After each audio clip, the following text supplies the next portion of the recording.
Hello বন্ধুরা, কেমন আছো তোমরা সবাই? আশা করি ভালো আছো, আমিও ভালো আছি। আজকে সন্ধ্যাবেলা ছোলা মাখা করব। ছোলা মাখার জন্য আমি এখানে আলু সিদ্ধ করে কেটে নিয়েছি, তার মধ্যে নুন দিয়ে দিয়েছি। সঙ্গে নিয়েছি টমেটো, শসা, পেঁয়াজ, ধনিয়া পাতা কুচি করে নিয়েছি এখানটায়। আর এর মধ্যে দিয়ে দেবো লেবুর রস। তেঁতুলটা দেবো না, তার জন্য লেবুর রস দিচ্ছি। আর এইখানে আমি ছোলা আর বাদাম সামান্য একটু নুন দিয়ে সেদ্ধ করে রেখে দিয়েছিলাম। সব মেখে নেব। কারা এরকম বিকেলবেলা ছোলা মাখা খেতে পছন্দ করো? সবাই মোটামুটি ভালোই পছন্দ করো, ভালোই লাগে সন্ধ্যাবেলা খেতে।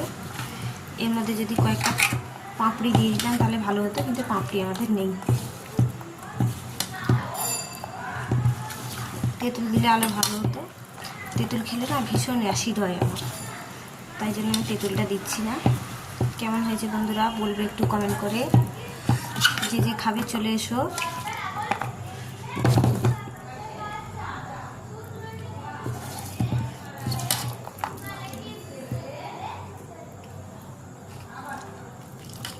দারুণ হয়েছে বন্ধুরা, খুব ভালো টেস্ট হয়েছে।